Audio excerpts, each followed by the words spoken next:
नमस्कार and welcome to heart a chat show. Jena family से organize करी हुई चैट शो। और हमारा आज का शीर्षक है आर वी ट्रूली फ्री। एक सोचने वाली बात है। And India's new freedom struggle. सुनने में लग रहा हो कि इंडियाज न्यू फ्रीडम स्ट्रगल का क्या मतलब हो गया। हम तो आजाद हो गए थे 1947 और ये सवाल फिर से आया। तो इसका हाँ, कारण क्या है? इसका कारण अगर आप जानना चाहेंगे तो आज के हमारे गेस्ट हैं श्री अमिताभ सत्यम जी, जो कि नमस्ते बहुत विशाल जी। बड़े। हम्म। नमस्कार सर। जो कि बहुत बड़े ऑथर हैं, आईआईटीएन हैं, विदेशों में काम कर चुके हैं। और वो आज हम लोग डीप डाइव करेंगे गहराइयों में कि आर वी टोटली फ्री, क्या इसका मतलब है। तो मैं चाहूंगा दोबारा से डॉक्टर मिस्टर अमिताभ सत्यम जी को इंट्रोड्यूस करने का, और वो अपने बारे में कुछ हमें बताएंगे सो दैट हमें कुछ ज्ञान प्राप्त होगा। और वो क्योंकि ऑथर भी हैं किताब के, हाँ, आपको हाँ। बहुत सारी चीजें और नॉलेज मिलेगी। एक छोटे शहर से बड़े शहर में क्या होता है और माया नगरी में क्या होता है। वेलकम हाँ, अमिताभ जी। आपका बहुत बहुत स्वागत है आज की शो में। नमस्कार सर। बहुत बहुत खुशी हो रही है आपसे मिलके और आपके द्वारा बाकी लोगों से मिलके जो सुनेंगे बाद में ये देखेंगे। ये तो बहुत अच्छा मौका है हम लोगों को इस विषय पे बात करने का। क्योंकि खास करके आपने जब बताया कि छोटे शहरों या बड़े शहरों में जो कल्चरल कॉन्फ्लिक्ट्स हैं, तो उसको लेकर के मैंने थोड़ा बात किया है। तो मेरा तो बिहार के रहने वाले हैं। मेरा जन्म हुआ था एक भागलपुर, एक शहर है छोटा सा, बहुत छोटा नहीं, जी। अंग्रेज पहले कहा कहा जाता था। अभी थोड़ा छोटे शहरों में आता है वो। लेकिन मेरा मुख्य जो घर है जहाँ पे पिताजी और मेरे दादाजी और बाकी परिवार के लोग रहते हैं, वो नॉर्थ जी। बिहार में शिवहर के पास है। जो सीतामढ़ी मतलब सीताजी का जन्म से करीब 20 किलोमीटर हम्म। नेपाल की तरफ। तो जनकपुर, सीताजी और सीतामढ़ी और इसके ट्रायंगल वगैरह में हम आ जाते हैं। तो जी। मिथिला रीजन कहलाता है, लेकिन आउटर एज ऑफ मिथिला, क्योंकि वो कोर आगे भी चला जाता है और भी। तो वहाँ पे हम पले बढ़े, वहीं पे जन्म तो हुआ था भागलपुर में। और वहाँ से हमने मैट्रिक की पढ़ाई की, 11वीं की। और उसके बाद में आगे साइंस कॉलेज में पढ़ाई करने पटना में। उसके बाद में आईटी कानपुर में, तो पढ़ाई का ये रहा। और उसके बाद में फिर यूएस गए तो पीएचडी करने गए थे। तो आपने गलती से डॉक्टर बोल दिया तो मुझे खुशी हुई, क्योंकि डॉक्टरेट ही बनने गए थे आईटी से पढ़ने के बाद।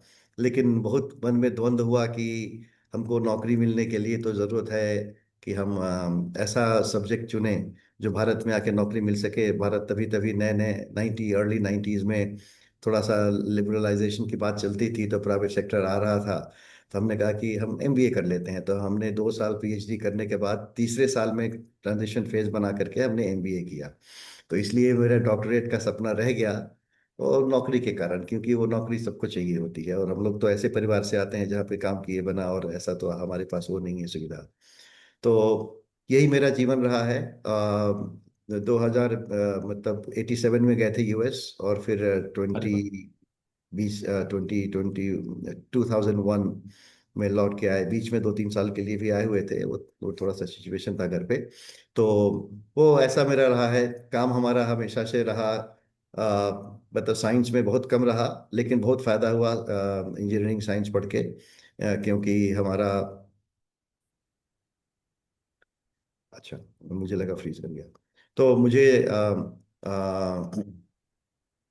वॉल स्ट्रीट पे काम शुरू किया हमने, फाइनेंस में एमबीए किया था। तो वॉल स्ट्रीट पे यूएस में काम किया कुछ सालों तक। उसके बाद में भारत आए, और उसके बाद में फिर से मुझे थोड़ा टेक्नोलॉजी की तरफ घूमना था। मुझे लगता था कि मुझे इतना जो ज्ञान अर्जन किया है कॉलेज में और उसके बाद भी पीएचडी के दौरान, उसका सदुपयोग हो। तो मेरी हमेशा से इच्छा रही है कि प्योर फाइनेंस में ना होके ऐसे काम में जाए जहाँ पे हमारा ये बैकग्राउंड भी यूज हो सके। तो इसके कारण हमने मौका मिला तो हमने रिलायंस ज्वाइन कर लिया भारत में। यूएस में भी काम कर रहे थे टेलीकॉम में 1-2 साल, अंतिम 2-4 साल फाइनेंस से मूव करके। बाद में फिर अभी रिलायंस में आ गए। तो वहाँ पे तो स्ट्रेटजी के हेड के रूप में मुझे ज्वाइन कराया गया था।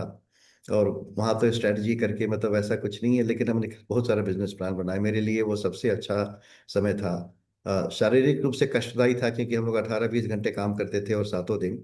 लेकिन जितना ग्रोथ हुआ, मेरा दुनियादारी सीखी हमने, जितने बड़े बड़े प्रोजेक्ट को देखने का करने का मौका मिला है, और जितने बड़े बड़े लोगों के साथ बैठ करके उनकी मानसिकता समझना, उनके साथ बात करना, उनके साथ मतलब हजारों करोड़ का प्रोजेक्ट है, मतलब 50,000 या क्या या। बोले 1 लाख करोड़ का प्रोजेक्ट उस समय था। तो ऐसे में तो बहुत सीखने का मौका मिलेगा ही। और हमने काफी अंतिम 2 साल, पहले 2 साल में प्लानिंग में रहा, उसके बाद में अंतिम 2 साल मेरा रहा ऑपरेशंस में। तो ऑपरेशंस, नेशन वाइड ऑपरेशंस मेरे हाथ में था करना। बहुत कठिन काम था, क्योंकि नया नया बिजनेस लॉन्च होता है, वो भी देशव्यापी हो। तो ऐसे में बहुत सारी कठिनाइयाँ आती हैं, कोई कुछ नहीं चल रहा है, अभी वहाँ भी नहीं चल रहा है, ये प्रॉब्लम हो गई। तो शुरुआत के हमें 1 साल में तो उसको हमने काफ़ी कुछ लाइन पे ला दिया, स्टेबल हो गया था। उसके 1 साल के बाद में फिर हम बैंगलोर आ गए, एक दूसरी जॉब मिल गई वहाँ पे मैनेजिंग डायरेक्टर की। तो हमने कहा कि ठीक है, 6 दिन ऑफिशियल काम, अनऑफिशियली 7 दिन काम के बाद में कम से कम 5 दिन काम करना रहेगा। तो अपने व्यक्तिगत लाभ के लिए आ गए। करियर वाइज उतना अच्छा नहीं रहा, क्योंकि वो का मेरा काम वहाँ बहुत अच्छा था। लेकिन भाई बैंगलोर आ गए तो पूरा माहौल बदल गया। तो बैंगलोर आने के बाद में अपने रिलायंस के दोस्तों को हम फोन करके बोलते थे, तुम्हें पता है क्या, मुझे 100% इंक्रीमेंट मिला है। कहते क्या बात कर रहा है। मैं कि नहीं, चलो, 1 दिन की छुट्टी मिलती है, मुझे 2 दिन की छुट्टी मिलती है। वाह, ये बड़ा अच्छा नजरिया है देखने हाँ, क्योंकि वो का। वहां पे मुंबई में 4 साल काम करके एक भी समय ऐसा नहीं हुआ जहाँ पे आराम से बैठ के टीवी देखें या कहीं सिनेमा देखने चले जाए। लगातार स्ट्रेस, लगातार फोन कॉल्स, और बड़ा का बड़ा प्रोजेक्ट भी था। उसके हम जी। मुख्य लोगों में से एक थे। और तो उसमें अच्छा सा, बहुत अच्छा वहाँ पे एक्सपीरियंस रहा। लेकिन बाद में हम यहाँ पे आ गए, और उसके बाद में फिर करियर में जो भी नॉब जॉब्स होती हैं, मोबी एप्स में हम मैनेजिंग डायरेक्टर रहे, फिर सीमेंस में रहे वाइस प्रेसिडेंट, और फिर आईबीएम में आ गए। फिर लास्ट जॉब हमारी थी एसएपी की, जो मैनेजिंग पार्टनर थे। और उस जॉब को हमने ये सोच के छोड़ा था कि अब हो गया। अच्छा। हाँ, 50 की उम्र में, अभी तो 60 हो गए। तो उस समय में जब हम्म। सोचा था कि अब हो गया, चलो अब काम खत्म करते हैं, जितने जितने पैसे हैं उसी में निकालेंगे। पहले तो पैसों के अनुसार हम अपर क्लास में आते, हमने कहा कि चलो मिडिल क्लास होके रहेंगे, लेकिन घर पे तो रहेंगे, सो तो पाएंगे। तो ऐसा करके हमने काम हटा लिया अपने आप को एक्टिव वाले से। दूसरे कंपनी के बोर्ड में रहे, एडवाइजरी की, ये सब सब चलता रहा है, अभी भी चलता रहता है। और उस समय ही मेरी पहली पुस्तक की बहुत तीव्र मेरी इच्छा थी कि हमको काम जी। खत्म कर सकें। जब हम मोबी ऐप्स में काम करते थे तो उस समय में मुझे दिखता था कि दुनिया में, थोड़ा सा टेक्निकल हो जाएगा, हल्का सा बोलेंगे, कि सेंसर के आधार पे बहुत सारे डिसीजंस होने वाले हैं, ऑटोमेटिक बहुत सारी चीजें हो जाएंगी। हम लगा देंगे सेंसर को तो ट्रैफिक हो जाएगा, ये तो हमारा काम ही ऐसा था। मोबी ऐप्स में हम लोग एम्बेडेड इंजीनियरिंग का काम करते थे, जहाँ पे हम लोग डिवाइसेस बनाते थे जो ऑटोमेटिकली चीज़ों को कर सके। तो वो हमने एक्सटेंड करना शुरू किया मन में। हमने कहा कि एक बुक लिखते हैं, द सेंसर नेटवर्क। थोड़ा सा भविष्यदर्शी बुक लग रही थी उस समय में, 2005-06 में। तो हमने सेंसर नेटवर्क करके हमने काफ़ी कुछ लिखा, मौका मिलता था कहीं पे फ्लाइट में इधर उधर तो करते रहते थे काम। फिर हमने सोचा 15 के एंड में कि भाई इसको थोड़ा सा समय लेके करेंगे। तो उसी जी। समय में विचार आया कि चलिए छोड़ते हैं ये सब चीज, इसी को इसको खत्म कर लेते हैं। और उस समय में सेंसर नेटवर्क बहुत टेक्निकल हुआ जा रहा था, और उसमें स्मार्ट सिटी की बहुत नाम चल रहा था। और मुझे लगा कि स्मार्ट सिटी और सेंसर नेटवर्क में ओवरलैप तो 70-80% का है कंसेप्चुअली। तो जी। हमने बुक का नाम डाल दिया, द द स्मार्ट ट्रांसफॉर्मेशंस। वाह। मतलब ये क्या नाम है? हाँ, हाँ, तो ये द स्मार्ट सिटी ट्रांसफॉर्मेशंस। तो ये हमारी, ओके। दिख भी नहीं रहा ना आपको, अरे ये तो नहीं नहीं, आपको दिख नहीं रहा, वो आपको बैकग्राउंड है इस पे। बैकग्राउंड में आ गया है, तो मुझे बैकग्राउंड वाला हटाना था, नहीं हटा पाया। तो द स्मार्ट सिटी ट्रांसफॉर्मेशन करके हमारी बुक आई, तो वो काफ़ी चली। हमने एक ऑक्सफोर्ड यूनिवर्सिटी के एक प्रोफेसर हैं, उनको हमने कहा कि आप 2 चैप्टर लिख दीजिए कि एकेडेमिया में क्या चल रहा है, बाकी तो मैं देख ही रहा हूँ। क्या हम्म। कंसेप्ट डिफाइन करना, स्मार्ट सिटी होता क्या है, क्यों होता है, कैसे होता है, क्या करना होता है, कैसे प्लान करते हैं, कैसे एग्जीक्यूट करते हैं, कैसे टेक्नोलॉजिकल एलिमेंट्स उसमें इंट्रोड्यूस करके, मतलब वो सारी चीज़ों को हमने ऐसा बना दिया जो टेक्स्ट बुक की तरह आज तक चलती है वो बुक। और अरे वाह। हाँ, तो अभी 9 साल होने को आए, 17 में आई थी। और जो मेरे को ऑथर जो ऑक्सफोर्ड यूनिवर्सिटी के प्रोफेसर थे, तो उनके कारण पुस्तक बहुत फैल गई यूरोप में।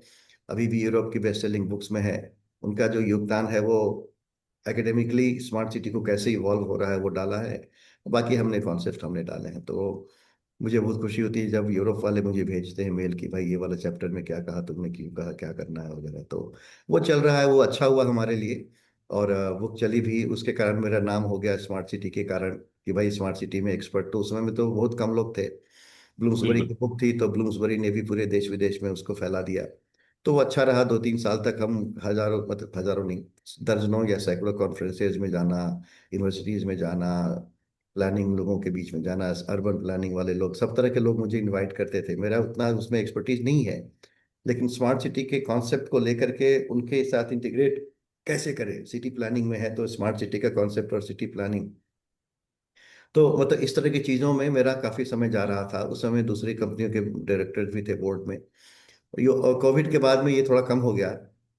एक तो मोमेंटम खत्म हो गया, और धीरे धीरे करके बात पुरानी भी हो गई। तो कितने दिनों तक चलेगी? जी। अभी धुरंधर भी 2 महीने के बाद में टिकट बिकने बंद हो गया, तो हम तो हाँ, धुरंधर दूसरी आ रही है। अब दूसरी आ रही है, तो 1-2 महीना भी चल जाता है, बड़ी बात होती है। तो मेरा तो उसके हिसाब से 3 महीना चला। काफी चल। तो तो वो बुक हमारी रही। और उसके बाद में हमने 2 बुक, मेरा जो ओरिजिनल जो एक और मेरे विषय मेरे मन में बहुत दिनों से चल रहा था, जो कि स्मार्ट सिटी से ज्यादा कनेक्टेड थे हम, वो हमें उसका नाम हमने डाला था 2010 में, द हिंदी मीडियम टाइप्स। मुझे लगता था कि मेरे जो बचपन के एक्सपीरियंसेस हैं वो बहुत अजीब लगते थे मुझे, कि ऐसे लोग व्यवहार क्यों करते हैं उन लोगों के साथ जो उनकी तरह नहीं है।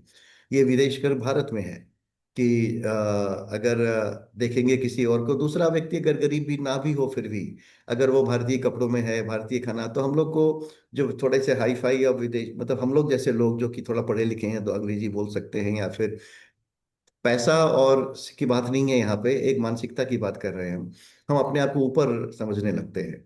तो ये मेरे मन में था, 2010 में हमने लिखना शुरू किया था इस विषय पर।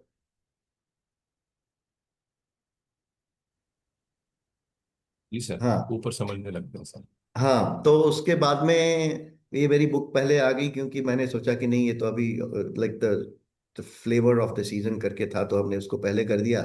एंड इमिडिएटली मैंने ब्लूम्सबरी को ये प्रपोजल डाला ही हुआ था 2 बुक्स के बारे में। और एक था फेमिनिज्म के बारे में, उसका नाम है the end of romance, how this feminism and the movements and activism is killing relationships because people are more afraid and politically correct rather than being spontaneously। तो ये वाली एक सब्जेक्ट तो अभी हटा देते हैं। जो विषय पे हम लोग का बात करना है वो था ये कि जो हिंदी मीडियम टाइप्स को ब्लूम्सबरी ने फट से बोल दिया कि हाँ, ये तो मतलब दोनों सब्जेक्ट हमारे लिए है, और एक बहुत जल्दी अप्रूव हो गए बोर्ड से उनके कि हाँ, इसको डालना है। तो वो तो बुक आई और चली, और जो सब है अभी उसके अब बात हटा देते हैं फेमिनिज्म वाली। हिंदी मीडियम टाइप्स को अभी अभी रिलीज हुआ है, बहुत सारा समय लगा। पहले तो ये कि हमने पब्लिशर चेंज किया, और साथ में हमने ये कहा कि अ, हिंदी में पहले हम खुद लिखेंगे उसको, तब जाके साथ में रिलीज करेंगे। बाकी पुस्तकों की तरह नहीं कि इंग्लिश में रिलीज हो गई और 6 महीना 1 साल के बाद में नाउ हिंदी इन आ रही है। करके, नाउ इन हिंदी करके लगा देते हैं, which is the translated by some outsider, which I also tried. मतलब मैंने एक किसी ट्रांसलेटर को बोला कि तुम कर दो मेरा बुक। मैंने देखा कि उसकी उसमें भावना ही खत्म हो गई है, वो तो गूगल हाँ, ट्रांसलेट, इमोशंस अटैचमेंट ही नहीं रही। वो नहीं, वो जिस भावना से हम लिख रहे हैं वो पढ़ने वाले को बहुत भावुक कर देता है। इसमें तो कुछ था ही नहीं, और शब्द भी आप ट्रांसलेट करेंगे तो कैसा होगा? आप तो गूगल ट्रांसलेट तो समझते हैं, उस भाषा में बात ही नहीं कर सकते आप। मैंने उसको कहा भी था कि वो बिहार की लड़की थी, मैंने कहा कि तुम अपने गांव के काका से जैसे बात करती हो उस भाषा में लिखो। उसने नहीं किया, वो प्रेशर पड़ा तो उसने गूगल ट्रांसलेट करके भेजा, तो मैंने रिजेक्ट कर दिया साला सारा। और हमने शुरू से मैंने पूरा लिखना शुरू किया कि अपनी भाषा में। तो हमने वो, मुझे बहुत खुशी होती है कि वो मैंने, मतलब हिंदी तो मेरी भाषा कहने को है, वो विषय ही ऐसा है कि हिंदी किसकी भाषा है वगैरह, लेकिन उस पे हमने काम किया और फिर वो बुक आ गई। तो ये जो मेरा विषय था कि भाई मुझे क्यों ऐसा लगता था कि हम अपमान बिना जाने क्यों और बिना समझे, बिना कारण क्यों करते रहते हैं उन लोगों का। जैसे जी कोई रिक्शा बिल्कुल। वाला है तो एक रिक्शा इधर आओ, अगर उसी तरह से टाई वाला आदमी होगा तो एक्सक्यूज मी सर बोलेंगे, बहुत सम्मान पूर्वक बोलेंगे, जो कि रिक्शा वाले को भी सम्मान दे सकते थे बराबर वाला। वो अपना बिजनेस चला रहे हैं। हाँ, नहीं रिक्शा उसका वाला भी मतलब अपना सोच। बिजनेस ही चला। उसका भी अपना हाँ, बिजनेस ही है, कायदे से देखा जाए तो। सब नहीं, वो नीचा कैसे भी हो गया, वो व्यक्ति है।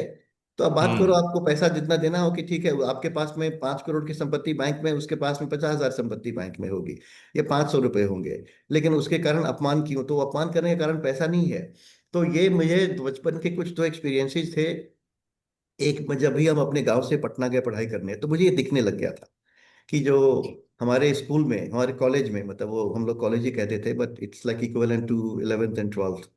उसमें जी जी मैट्रिक जी। +2 +2 +2 का सिस्टम था, जो कि मेरा लास्ट बैच था। उसके बाद में हम्म 10+2 आ गया।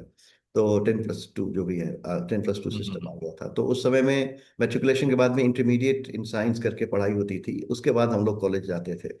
तो आईआईटी के पहले आईएससी किया था हमने साइंस कॉलेज में, तो वहीं पे मुझे दिखना शुरू हो गया था कि जो हमारे बिहार का टॉपर था वो डरा रहता है, सहमा रहता है, और जो इंग्लिश मीडियम के बच्चे वहाँ पे पढ़ते हैं वो बहुत आराम से घूमते रहते हैं, और ये बहुत ही डिफेंसिव होके रहता है। बिहार का टॉपर, हम भी ए सेक्शन में थे, टॉपर नहीं थे, लेकिन ए सेक्शन में आना मतलब टॉप 100 इन बिहार तो थे ही। तो बिल्कुल। लेकिन जो टॉपर भी है, 5 है, 2 है, 3, मतलब तो लिस्ट बनती थी पहले किसके नंबर कितने आए हैं।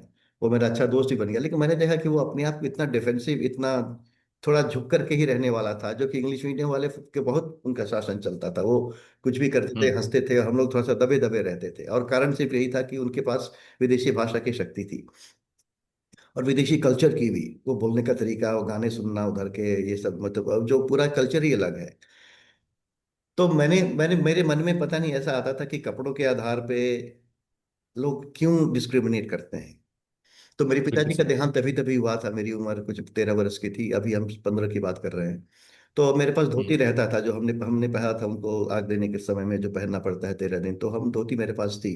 तो हमने उस धोती को पहन करके निकलना शुरू किया। पहले तो नॉर्मल जो कॉलेज में पढ़ते हैं पैंट हम्म। शर्ट वगैरह पहनते थे, नॉर्मल वाला ही, लेकिन अब हमने धोती पहन के, मैंने बुक में भी लिखा कि 2-3 मैंने एक्सपेरिमेंट किए उस समय में, मतलब मुझे अभी भी लगता है कि मैंने एक्सपेरिमेंट क्यों किया। लेकिन मैंने कहा कि देखते हैं धोती पहन के जाएंगे तो क्या बात करता है ये।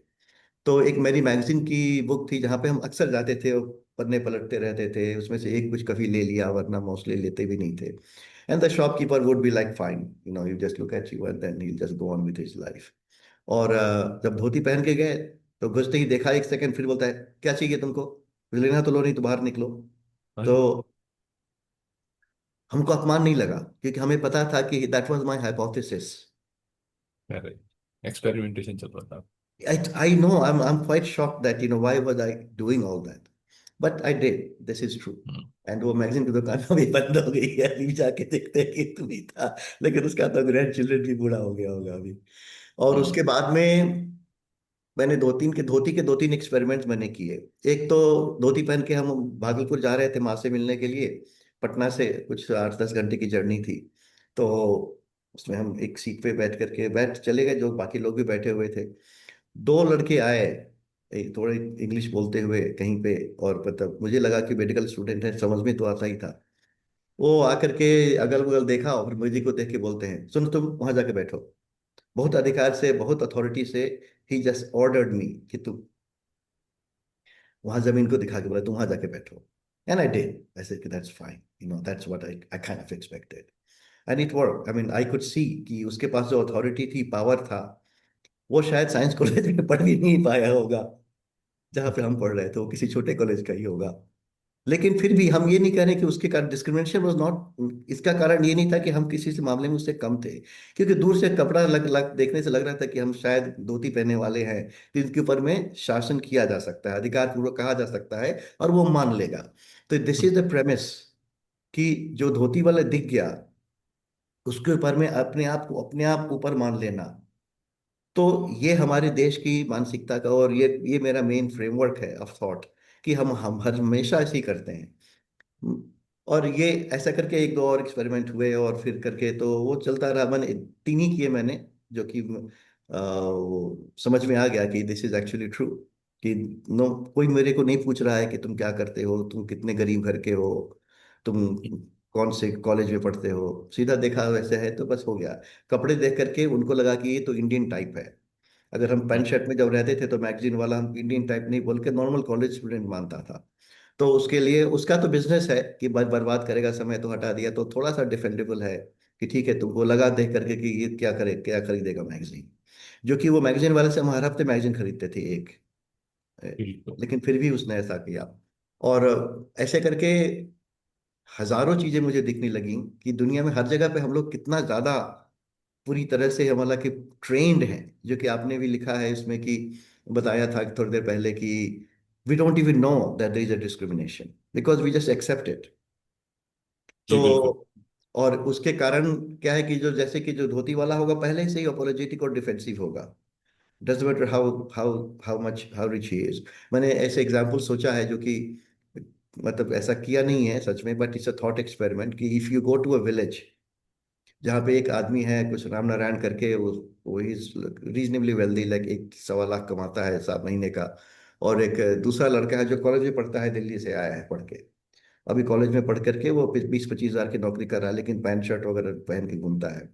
अगर दोनों किसी के घर पे गए थर्ड पार्टी के, तो किसको कुर्सी मिलेगी पहले? राम नारायण 50 साल का है, ये 22 साल का है, लेकिन लोग सब लोग राम नारायण को नहीं देके इसको ही कुर्सी देंगे। राम नारायण धनी भी है अपना, उसका उम्र भी है, भारत में हम लोग उम्र के आधार पे सम्मान देते हैं, लेकिन ये चूंकि शहर हम्म। से आया है, तो हम लोग तुरंत ही समझ लेते हैं कि सुपीरियर होगा ये। और सुपीरियोरिटी बड़ा किस, बाबू कल्चर।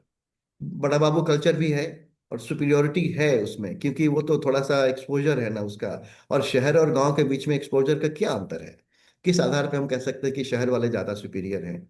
ठीक है, अगर वो पढ़े लिखे हैं तो उनको नौकरी मिल जाती है, एक वो भी बात है कि हम, ये तो अब हम सभी जानते हैं कि आप जर्मनी में जाएंगे तो आपको जर्मन में ही काम करना है ना। बिल्कुल। यूएस में जाएंगे तो आपको इंग्लिश में करना है, डेनमार्क में जाएंगे तो डेनिश में करना डन। है, और उस चाइना में जाएंगे तो मैंडरीन में करना है, जापान में जाएंगे जापानीज। तो दुनिया में हर जगह पे अपनी भाषा में काम होता है, और उसके आधार पे जो डिस्क्रिमिनेशन लेवल या इस बेसिस पे नहीं होता है कि तुम कौन सी भाषा बोल रहे हो, क्योंकि भारत में है। और भारत में इस, बिल्कुल है। और उसके कारण हम लोग डिस्क्रिमिनेट व्यवहार में ही नहीं करते, हम लोग उसको जॉब भी नहीं देते हैं कि तुमको देख, हम देंगे ही नहीं जॉब उसको। वो बात करके पूछो तो उसको आता है काम, के नहीं आता है। अभी आप देखें, अगर अगर आपको यूएसए का कोई कस्टमर है जिससे आपको बात करनी है आपके एक्सपोर्ट के लिए, तब आप ऐसे व्यक्ति को रखिए जो उनसे बात कर सके, जैसे चाइना में करते हैं। एक आदमी रहेगा हम्म। या 2 आदमी रहेगा जो कि यूएस कस्टमर और नॉन चाइनीज कस्टमर से एक्सपोर्ट के लिए बात करे। आप तो छोटा सा छोटा छोटा दुकान रेस्टोरेंट हर जगह पे आप ऐसे करते हो जैसे कि हर कोई एक्सपोर्ट ही बना रहा है यहाँ पे, और सारे बिल्कुल सही कह रहे कस्टमर हैं। जैसे वही हैं। आप हजारों एग्जाम्पल देखेंगे आप, मैं तो मतलब एक तो मत आई थिंक पॉइंट बहुत क्लियर है। मतलब एक जो कि इस छोटे से गांव में, मतलब गांव तो नहीं कहना चाहिए, मतलब छोटा सा टाउन है बिहार में, वहां पे हम गए तो वहां पे मेन्यू इंग्लिश में है। हम कह रहे हैं कि मतलब क्यों डालते हो इंग्लिश में, तुम्हें कभी लगता सही है कह रहे कि हैं। हाँ। अंग्रेज आएगा देखेगा, अच्छा इंग्लिश में डाला है, गुड गुड, और तुमने हिंदी हम्म। में डाल दिया, बहुत खराब। ऐसा तो नहीं करने वाला, अंग्रेज तो रहते भी नहीं है। तो किसके लिए बिल्कुल तुम सही कह रहे अंग्रेजी हैं। बना रहे हो? तुम्हारे कौन हाई फाई वाला आदमी आने वाला? तुम्हें तो साइकिल वाले के ऊपर कोई आता ही नहीं है, और सब लोकल ही हम्म। होते हैं। उनको तो हिंदी भी बोलनी नहीं आती, वो लोग सब लोग मैथिली बोलते हैं। अब तुम उसमें इंग्लिश में मेन्यू बना रहे हो, काहे? इंग्लिश में मेन्यू बनाने से लगता है कि अच्छा दुकान है, अच्छा खाना मिलेगा यहाँ। तो हम लोग विदेशी कल्चर और विदेशी माइंडसेट और विदेशी, हम विदेशी कहते हैं, सब लोग कहते हैं Indian is, English is an Indian language, now we can do that. लेकिन उससे कोई बदल नहीं जाता, मानसिकता बदल दीजिए, भाषा के रूप में प्रयोग नहीं करते हम लोग उसको। हम्म। जैसे हम आपसे बात कर रहे हैं, और आप अगर कहीं भी ऐसी, मतलब हिंदी भाषी या मैथिली भाषी या मेरी जो भाषा बज्जिका जो आप नहीं जानते हो, तो हम आपसे वैसी भाषा में बात करेंगे जो कि संभव हो। उसमें अंग्रेजी भी हो सकती है या फिर कॉमन दूसरी लेंगे। Common language. लेकिन हम लोग आपस में बात करने में, आप तो ये भी देखे होंगे कि जैसे 2-3 दोस्त हैं, बैठे हुए हैं कैंटीन में, खा रहे हैं, आराम से बातें कर रहे हैं हिंदी में, लेकिन माँ का फोन आ जाएगा तो वो तुरंत बोलेगा हाँ माँ की करे छी, ऐसा करके बात करना हम्म। शुरू कर देगा वो। तो माँ से भारत की भाषा, दोस्तों से हिंदी, विच इज सेमाई इंडियन, और वही तीन दोस्त आपस में मीटिंग करने के लिए किसी कॉन्फ्रेंस रूम में जाएंगे, तो आपस में इंग्लिश बोलने लगेंगे, अगर चौथा आदमी वहां ना भी हो फिर भी, तो इंग्लिश में बोलने बिल्कुल लगे। सही। तो ये हम हायरार्की क्यों बनाते हैं, ये सोच करके कि अरे जरूरी काम कर रहे हैं तो अंग्रेजी में बोलना है, इसीलिए। हाँ। बिल्कुल, हाँ आपको एक एक्सपीरियंस बताऊंगा अपने, दो एक्सपीरियंस, इस बारे में आपको रोक हाँ रहा हाँ, हूँ मैं बताइए सर, ना। सॉरी। हम्म। मैं तब लाइक उड़ीसा से दिल्ली आया। और जब दिल्ली पहुंचा तो हुआ ये कि अब उड़ीसा में तो गर्मी होती थी, सर्दी का नामो निशान नहीं। तो हम लोग सब पहनते थे हाफ स्लीव्स की शर्ट, हाँ जिसको हाँ, बुश शर्ट कहते थे उस जमाने में। बुशर्ट कहते हैं, हाँ। ठीक। अब हम साहब पहुंचे एक इंटरव्यू देने के लिए, तो हाफ स्लीव्स देख के उसने भगा दिया। ओहो। हाँ, उसने बोला कि आप फुल स्लीव्स पहन के नहीं है, आपको कल्चर ही नहीं पता। और कहा गया कि you have come from a, English में बोला उसने बड़े जोरों से, you have come from a backward state, how do you expect to get a job in Delhi, oh where still people themselves are waiting for the job. ये मैं बता रहा हूँ आपको 88-89 की बात। तो मेक मैंने कहा सेंस। ठीक है जी। हाँ, तो मैंने बोला चलो साहब। अच्छा, उसके बाद मैं लोगों को रास्ते पर झगड़ते हुए देखता हूँ। ये मेरा भी एक्सपीरियंस जो मैं देख रहा हूँ कि लोगों को इंडिया में झगड़ते हुए देखा, अचानक झगड़ रहे होंगे मगर एक इमीडिएटली इंग्लिश में चला जाएगा दिखाने के लिए कि चला मैं जाएगा सुपीरियर हूँ। कोशिश करने के हाँ। लिए। हम्म। बिल्कुल ना सर, ऐसे इंडिया में बहुत सारे डिस्क्रिमिनेशंस हो गए हैं स्कूल्स में, लेकिन देखिए पेरेंट कितने प्रेशर में आके बच्चों को पढ़ा रहे होते हैं। कि अच्छा इंग्लिश स्कूल में पढ़ना चाहिए, तो देसी ओहो, स्कूल में क्या दिक्कत है? करेक्ट ना सर? वो तो हमारा मेड है, या फिर बिहार में भी जब जाते हैं तो गांव के भी लोग हैं, तो वो ऐसा ही जी। बोलेंगे, कुछ हो जाए अपन जमीन बेच दे, अपन देह बेच दे, बाकी बचवा सबके, तो हम अंग्रेजी मीडियम में पढ़ो भाई। हाँ, समझ में, क्योंकि वो कंसेप्चुअली समझ बेसिकली गए। लोगों का माइंड सेट हो गया लोगों का कि हम लोग इंग्लिश करेंगे। और हाँ, और बट जबकि इंग्लिश में क्या उनका कर। दोष नहीं है, ये उनका दोष कभी हम्म। नहीं है, क्योंकि वो भी चाहते हैं कि हम सोशल हायरार्की में ऊपर बढ़ें। तो हम्म। हायरार्की हमने बनाया कि जिसमें बढ़ना पड़े उस दिशा में किसी को। कोई नहीं कहता है कि जी अपने सर। बच्चों को हम इंजीनियरिंग पढ़ाने के लिए कर रहे हैं, हर किसी को लगता है कि अपने सोशल स्टेटस को बढ़ाने के लिए इंग्लिश में पढ़ा रहे हैं। इसलिए कभी किसी के घर में जाएंगे भी अगर, तो वो लोग बात हम्म। करने में ऐसे ही बोलेंगे, हाँ तो भाई सब कुछ हो गया, उसके बाद में थोड़ा सा पैसा वैसा जमा करके बचवा सबको हम अंग्रेजी मीडियम में डाल दिए। That is hmm. Amazing sense of achievement. क्या करेंगे वो लोग, 90% लोग जो अभी आजकल जो डिलीवर करते हैं खाना, वो अंग्रेजी हम्म। ही बोलते हैं। बैंगलोर में तो वो करते हैं, सारे अंग्रेजी ही बोलते हैं। और यहाँ हम्म। के टैक्सी वाले भी कुछ अंग्रेजी बोल लेते हैं। तो अंग्रेजी मीडियम, तो एनीवे, तो एक होता है भाषा, और उसके कारण जो कल्चर आता है वो, और जो हायरार्की बनाता है वो। इस हायरार्की का अभी देखें तो और अभी स्थायी हो गया है ये हायरार्की। आप छोटे से जॉब बिल्कुल। के लिए भी जाएंगे अगर, अभी भी बैंगलोर में टैक्सी वाला के लिए भी अगर जॉब आजकल, जैसे दो तीन जैसे ओला उबर के अलावा भी दो तीन ऐसी हैं जो थोड़ा सा प्रीमियम है, 200 रुपये हम्म। ज्यादा लेंगे, मतलब 20% ज्यादा लेंगे। उनको इंग्लिश बोलना जरूरी है। ठीक है, वो छोड़ दीजिए, अच्छा। क्योंकि आपके पास इंटरनेशनल क्लाइंट्स आए तो मतलब उतना बहुत कम होता है। लेकिन हम ये कह रहे हैं कि अब आप जहां देखें, मतलब ये तो हमें तो दुनिया यही हम्म। दिखती है। हमें एक बिल्डिंगों के नाम डाला, जहां पे हम रहते हैं उसका नाम ऐसा कॉम्प्लेक्स इंग्लिश है। कॉम्प्लेक्स इंग्लिश नहीं है, नॉर्मल इंग्लिश का ही है, लेकिन ऐसा वर्ड कभी सुना ही नहीं होगा किसी ने। अब किसी को बोलो कि हम यहाँ रहते हैं, तो बोलेगा कहाँ कैसे, अब स्पेल उसको स्पेल भी नहीं कर सकते, क्योंकि शायद उतनी इंग्लिश को लिखने का। अब बोलते जाए, अब सीधा नॉर्मल नाम रखता तो नहीं चलता। तो हमने एक एग्जाम्पल भी दिया हुआ है कि अगर दो एग्जैक्ट बिल्डिंग एक के बगल में हम्म। एक बने, एक का नाम डाल दिया जाए वसुधा कॉम्प्लेक्स, और दूसरे का नाम डाल दिया क्या नाम है, लंदन में कुछ कोई एक मोहल्ले का नाम ले लेते हैं वो, वेस्ट। वेस्टमिंस्टर, हाँ, तो वेस्टमिंस्टर, और ये हो गया वसुधा। आप हम्म। देखेंगे कि वेस्टमिंस्टर का पूरा सेल आउट हो जाएगा पूरी तरह से पहले, एंड वसुधा नहीं बिकेगा, जो कि exact copy of exact same thing. And the Westminster guy who names it Westminster would actually be charging at least minimum 10-20% premium just for naming। तो ये हमारी करेक्ट। मानसिकता है, तो ये पूरी दुनिया में हम लोग को हर जगह दिखता है ये। इसका कोई सीमा नहीं है, अगर आप इस मानसिकता से देखने लगे, हमको हर जगह लगना शुरू हो जाएगा कि हम ऐसा क्यों कर रहे हैं। हम तो अपने ही इस देश में नहीं रहते हैं कि यहाँ पे हमने ज्वाइन किया था, जब यहाँ पे बैंगलोर में पहली कंपनी हमने ज्वाइन किया, तो उस समय में हमारा साइन बोर्ड था सब इंग्लिश में था, जैसा सब जगह होता है। मैंने कहा कि तो बड़ा हम्म। बड़े अपमान की बात है, हम लोग कर्नाटक में रहते हैं और इंग्लिश में लिखा हुआ है। तो हमने क्या किया कि उसका साइन बोर्ड दोबारा बनवाया, और हमने कन्नड़ा में और थोड़ा ऊपर बड़े अक्षर में उसी साइज का, अभी आजकल कानून भी बन गया वैसे, लेकिन 2005 में शुरुआत में हमने वो कर दिया कि नहीं, कन्नड़ा में लिखा होना चाहिए। और सारे कॉन्फ्रेंसेज रूम्स का नाम हमने रीनेम किए, और सबका नाम मैंने भारतीय शब्दों पे डाला और कन्नड़ा में लिखा। उसके बाद में मुझे लगने लगा कि जो लोकल लोग जो काम करते हैं, वो इतना गर्व से गर्व करते थे इस बात को लेकर के। वो हमने डिप्राइव किया था वो गर्व उन लोगों को, क्योंकि भाई देखिए, नॉर्मल है, इंग्लिश ऑफिस में गए हैं तो इंग्लिश होगा ही। एक बार और ऐसा ही हुआ था कि एचआर ने कंप्लेन किया कि वो आदमी चप्पल पहन के आता है। हमने कहा तो क्या हो गया, तो बोला कि कल्चर तो में नहीं है हमारे। तो उसने, हमने कहा कि चप्पल पहनने से क्या है, मतलब मौसम तो ऐसा ही है, हर कोई चप्पल ही पहनते हैं, यहाँ पे जूता तो पहनने का कल्चर ऐसा है नहीं। No no no, this is office, no this we can not do this. हमने कहा कि ऑफिस है तो मतलब क्या दिक्कत है। तो फिर उसको तब तक एचआर वालों ने उसको थोड़ा सा फटकार लगा दिया था कि तुमको चप्पल पहन के ऑफिस नहीं आता, इट्स नॉट प्रोफेशनल। तो हमने एक पॉलिसी लगाई उस समय में कि भाई कोई भी कपड़ा अलाउड है आपको, कोई भी चप्पल अलाउड है, as long as it decent. तो मतलब it should cover the body and beyond that it doesn't matter. तो लेकिन हमने सोचा कि इस पॉलिसी के बाद में चप्पल वाला आदमी है वो सबसे वापस चप्पल पे आ जाएगा खुशी में। लेकिन मैं डर गया था कि भाई हम गलत कर रहे हैं। तो वो जूता खरीद के जूता ही पहनने लगा, and nobody changed, nobody changed. एक और एग्जांपल बताते हैं, then we can, you know, जी। I can close this. कि यूएस में हम जब रह रहे थे, तो वहाँ पे एक होता है federation of Indian associations, correct. जो कि रीजनल भी होता है, स्टेट वाइज भी होता है और नेशनल का भी होता है। तो हम एक स्टेट में थे, तो बहुत यंग भी थे, 29 साल के थे हम, जो कि नॉर्मली हम्म। कोई 60 के ऊपर ही बनता है, लेकिन इलेक्शन था तो लोगों ने मुझे वोट दे दिया, जो भी कारण हो।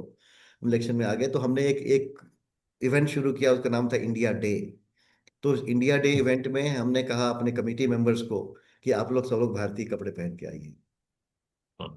तो हम तो धोती कुर्ता पहन लिए, क्योंकि मेरे पापा के समय वाली धोती मेरे पास हमेशा रही है, तो हम पहन लिया आराम से धोती कुर्ता। तो कुर्ता तो होता ही है, धोती पहन लिया, मेरा हो गया कि भाई हम आ गए भारतीय वस्त्र में। बहुत बड़ा इवेंट था, उसमें हजारों लोग आए थे, तो उसमें स्टेज पे जाना, ये सब काम कोऑर्डिनेट करना काफी काम था। कमेटी वाले आए, तो उसमें से पुरुष में कोई भी कपड़ा चेंज नहीं किया। महिलाओं ने साड़ी पहन ली, पुरुषों में कोई हम्म। कपड़ा चेंज नहीं किया, एक व्यक्ति ने कुर्ता पजामा पहन लिया, which is technically not Indian, मतलब it's more of an Arabic, but it's okay. तो यही कह रहे थे कि लोगों में आत्मविश्वास ही नहीं है कि अगर हम अपने आप को हम्म। इंडियन बोलें, और अजीब लगेगा। और उसी उसी इवेंट के बाद हम तो, I was like reasonably young, मतलब compare to everybody else hmm. Who were like 20-30 years older. So hmm. उस समय में अपने दोस्तों के साथ, जो हमारे कॉलेज में पढ़ते थे, उनके साथ हम गए खाना खाने को बाहर। और ये एक्सपीरियंस हमने सोचा भी, लिखा भी, कि जब खाना खाने को धोती कुर्ता में गए to a decent restaurant, mid level restaurant जो हम लोग जाया करते थे ऑन स्पेशल ओकेजन्स, तो उसमें गए तो किसी ने कुछ नहीं कहा। किसी ने कहा नहीं कि आप नहीं आ सकते, या आपका वो है। और लेकिन भारत में अगर आप धोती पहन के जाइए, आप तो जानते हैं हजारों ऐसे इंसिडेंसेस हम्म। हैं जहाँ पे अलाउड नहीं करेंगे, कहीं पे लिख भी देते हैं। हम्म। हमारे गोल्फ कोर्स में आप कुछ नहीं सकते, खाना खाने भी नहीं जा सकते, आप कॉल करने की बात अलग है। हाँ, वो तो टेक्निकली लिख ये देते हैं वैसे। Discrimination is formalised. तो it is not just clothes, it's about the language, it's the culture. अगर आप चुपचाप ही बैठे हैं, अगर फिर भी आपको दिख जाएगा दूर से कि इस टाइप अंग्रेजी मीडियम टाइप है कि Hindi medium type. Hindi medium type means any one who is in Indian medium type technically.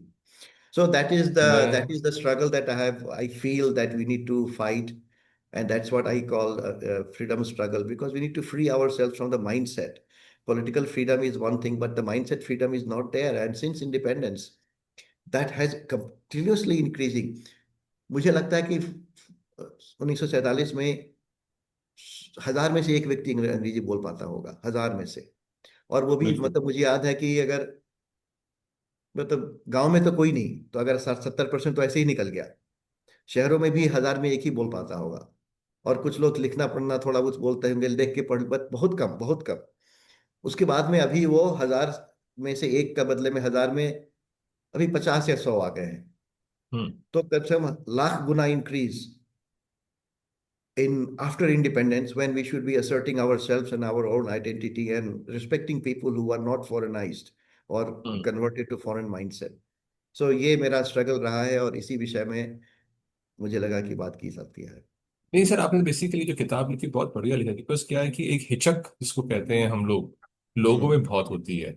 और ये हाँ जो सो कॉल्ड 5-6 बड़े मेट्रोपॉलिटन सिटीज हैं, वो अपने आप को सोचते हैं कि हम सब चीज में सर्वगुण संपन्न हैं, हाँ हाँ हाँ। चाहे वो कोई भी काम करें। और जो छोटे शहर से आते हैं, उनको एक हिचकिचाहट होती है बात करने में, इंटरव्यूज देने में, कॉन्फिडेंस लेवल देने में। उनको हिचकिचाहट होती है, और फिर वो लगता है कि अरे हम जो बोल रहे हैं, एक तो प्रोनाउंसिएशन हमारा सही है कि नहीं है, वहां अटक जाते हैं। ठीक है। हाँ हाँ, अच्छा, जैसे आपने मेरे को बताया खाना खाने गए थे इंडिया में, खाना खाने के रेस्टोरेंट में वो प्रिफर करते हैं कि आपको शर्ट पैंट जूते पहन के आना चाहिए, मिनिमम फॉर्मल ड्रेस। हाँ हाँ मैं हाँ। आपको ऐसा ही बताता हूँ इंसिडेंस कि अब सिटी का नाम नहीं बताऊंगा, इंडिया में एक अच्छा सा होटल था, रेस्टोरेंट, जहाँ पे लिखा हुआ था कि यू कैन कम फॉरेन, मैंने आपके प्रॉपर फॉर्मल ड्रेस में आपको आना चाहिए।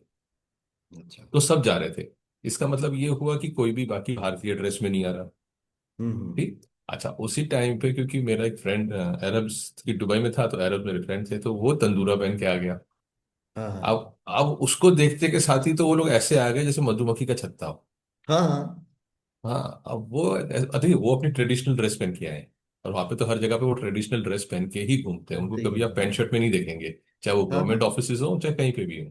हाँ तो हाँ। वो आए, वो जैसे ही आए ना, तो उसके लिए तो भाई साहब उन्होंने, गेट वाले ने भी उनको नहीं रोका, अंदर गए तो सारे वेटर उनकी सेवा करने लग गए। अब क्योंकि हम लोग भी साथ थे, तो मेरे को मजा करने में बड़ा मजा आता है, तो मैंने वेटर को बुलाया, मैंने इसमें क्या गुलखाब के पर लगे हुए हैं जो तुम इसके वही। पीछे बैठे हुए हो, हालांकि मेरा दोस्त है, तो पर लगे हुए हैं कि ये तुम्हारे इसके पीछे बैठे हुए हो। मतलब हम लोग अभी कुर्ता पजामा पहन के आते कोल्हापुरी चप्पल के साथ, तुमको भगा देते। ये अपनी हम्म। अरबी चप्पल पहना है और तंदूरा पहना हुआ है, और आप उसको पीछे पड़े हुए हैं। बोलते और नहीं कोई सर। वाइट वाइट फ्रेंच या यूरोपियन या अमेरिकन अगर वाइट आदमी शॉर्ट्स में भी आ हम्म। जाता तो उसको नहीं निकाला जाता। हाँ, उसको नहीं निकाल, पहुंच जाते हैं तो उनको वो एक्सेप्टेंस है उनके लिए, क्योंकि वो इंग्लिश बोल रहे हैं। इंग्लिश भी ना भी बोल रहे हो, फ्रेंच बोल रहे हो, मगर हाँ। है गोरे। आपने तो ये भी देखा होगा कि किसी रेस्टोरेंट, अभी बहुत थोड़ा कम हो गया है खास करके बैंगलोर वगैरह में, लेकिन अगर हम्म। 10-15 साल पहले बैंगलोर में भी था और अभी भी होता होगा, कि अगर हम किसी रेस्टोरेंट में गए हैं, जैसे अपने फैमिली के साथ गए, बच्चों के साथ, वाइफ और फैमिली मतलब हम्म। माँ बाप वगैरह, तो अगर बगल में कोई गोरा आदमी बैठा है तो हम सब आपस में अंग्रेजी बोलने लगेंगे। हाँ हाँ हाँ, मतलब उसको बस। भी इंटरेस्ट नहीं है हमारी टेबल में, लेकिन उसको सुनाने के हमारे लिए कि हमें भी अंग्रेजी आती है। तो सर ये करना आपको भी बता, एक वही है ना कि अपने आप को वो करना। अरे तो सर दिल्ली में चाणक्य एनीवे तो सिनेमा हॉल है। हाँ, ये हर जगह पे, हर जगह जगह पे घुसा हुआ है, और उसके कारण क्या होता है ना कि समझ हम्म। लीजिए 140 करोड़ लोग हैं, उसमें से सिर्फ 1 करोड़ लोग हैं जो कि अच्छे से अंग्रेजी बोल पाते हैं, which is quite a bit, like लेसे लेसे हम्म। परसेंट, क्योंकि अभी भी ऑफिसेज में काम करना छोड़ दें, जैसे बाहर निकलेंगे कोई अंग्रेजी नहीं बोलेगा। दिल्ली में भी जाएंगे, ऑटो रिक्शा हो, गाड़ी हो, 60-70% तो गांव में रहते हैं, बाकी जी तीस बिल्कुल। परसेंट में शहरों में रहते हैं। शहरों में जो एग्जीक्यूटिव लोग हैं वही, तो आप देखेंगे कि जितने संख्या जो है घरों की जहाँ पे अंग्रेजी बोलने जैसा दिखता है वो बहुत कम है, सबको है। तो मैंने अपने एग्जाम्पल में एक जगह पे लिखा, मेरे बुक में शुरू मैंने सबसे पहले यही लिखा कि मुंबई में जब हम आए तो प्रियदर्शनी पार्क एक मुंबई में जगह है। जी। तो वो मलबार हिल में आता है, तो बहुत महंगी जगह मानी जाती है, तो वहां पे हमने रहना शुरू किया। 1 साल वहां पे रहे थे हम, अकेले भी थे। तो मेरे को मतलब वीकेंड में हम आ गए प्रियदर्शनी पार्क में अपना न्यूज़पेपर लेकर के पढ़ने, तो मेरी बॉस की वाइफ दिख गई, अब कुत्ते के साथ आई थी वहां पे। तो आते ही कहती है कि hey Amitabh, why are you reading your driver's paper, did you forget to bring yours? तो हमने कहा नहीं, इट इज माय पेपर। क्योंकि जनसत्ता करके न्यूज पेपर आता हाँ था, हाँ, मुझे बहुत पेपर है अच्छा लगता था हाँ। उस समय में। और मतलब भारत में आए भी थे नए, तो हमको पूरी तरह से भारत से जुड़ने की भी इच्छा होती थी, उसमें लेख जो होते थे वो पूरी भारतीय मानसिकता के रूप से होते थे। आजकल भारतीय न्यूज़पेपर है, हम इंग्लिश का एक गूगल ट्रांसलेट होता है, तो हमने जी। हिंदी वर्जन लेना किसी का बंद कर दिया अभी, सिर्फ इसीलिए कि वो अपमान लगता है मुझे, समझ में भी नहीं हम्म। आता ठीक से। सी, अगर I am digressing a little, but if you read a Hindi magazine, if you know English, only then you can understand. Because your background compiler would be English while you're reading Hindi. Because it is the correct. sentence structure, the words, literal translation of words is all coming from it. तो anyway तो हमने कहा कि नहीं ये driver नहीं, मेरा paper है। वो उसने पहले कहा कि हाँ। नहीं नहीं, you can borrow somebody, there are so many people who are reading, you can borrow their paper, you don't need to. तो हमने कहा नहीं, दिस इज माय पेपर। तो हमने पूछा कि मतलब बात खत्म हो गई, she was oh. Like o okay. तो शी लेफ्ट। No surprised. नहीं मतलब लोगों की नजर में ये है कि हिंदी मराठी के जो पेपर होंगे वो मेड और ड्राइवरों के लिए हैं, हम्म। हम तो अंग्रेजी पढ़ते हैं। और हम्म। उसने एग्जाम्पल भी दिया था कि there is like Financial Times, somebody I saw somebody reading a Financial Times, you can borrow that paper. Financial Times वो इंग्लैंड का पेपर है, इंडिया में क्या हो रहा है जो हमने ऐसा नहीं। I it is just a way of projecting that we are so advanced and we are so hmm. civilized. So that बिल्कुल। was a serious shock to me that someone would officially openly say something like that and not be aware that what is the underlying assumptions you're making when you say that are you reading a driver's paper. So anyway, we'll rest this topic here. Because basically sir ये है कि English को लोग intelligence level से तुलना करने लग गए हैं। I know there's a lot of, I mean, I have explained a lot of those things. I have hmm. analyzed how some of hmm. these things have evolved and how the British started giving jobs to people who spoke and studied English. And that hmm. became, people who studied English became associated with power. आप अगर हम्म। देखेंगे सरकार के लोगों हम्म। को, तो सरकारी लोग जो हैं उनके पास पावर क्यों है? हमारे गांव में, गांव का बताते हैं आपको, हमारे गांव में सरकारी जी। लोग बहुत छोटे लेवल के ही हुआ करते थे, लेकिन हमने जी। देखा था कि वो पकड़ के पीट देते हैं लोगों को, किसी ने कुछ कर दिया तो दगा दिया था, पड़ा भी चलता है, बिहार में नहीं हर जगह चलता है, हम्म। पुलिस वाले पीट ही देते हैं। फिर और भी शहरों में आए तो हमने देखा कि जो सरकारी लोग हैं, किसी भी ओहदे पे क्यों ना रहे, उनके पास बहुत ज्यादा पावर रहती है। तो पावर उनके पास आई because they used to be associated with British. So one is the administrative power which the government has not let go, कि भाई पीटने का अधिकार, बस पीटने का अधिकार दुनिया में किसको होता है?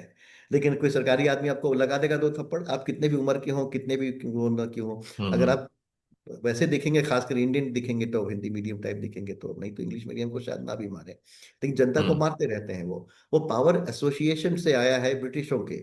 जो इंग्लिश बोलने वालों के पास पावर इसलिए आई क्योंकि जो अंग्रेजी बोल पाते थे ब्रिटिशर्स के साथ काम करते थे, वो अपने घर में आकर के अपना पूरा फेंकते थे कि भाई हम तो बहुत हम्म। बड़े आदमी हैं, बड़े मतलब हम अफसर हैं। और उसके हम्म। कारण अंग्रेजी का दबदबा बढ़ता चला गया कि भाई अंग्रेजी बोलने वाला आदमी काफी पावरफुल होता है। और उसके कारण हम्म। पूरे भारत में सब लोगों का ये बन गया कि अंग्रेजी बोलना है। तो ये इसीलिए स्वतंत्रता की बात करते हैं कि इसको हटाओ। अभी न्यू एजुकेशन पॉलिसी में चल रहा है कुछ, अभी हम दिल्ली गए थे, जी। इनका एनसीईआरटी का कोर्स इवैल्यूएशन चल रहा था, नए जी। कोर्सेज डाल रहे हैं। तो I was privileged to be a part of the evaluation committee to look at all the courses that is being proposed. बहुत भारतीयकरण हुआ है।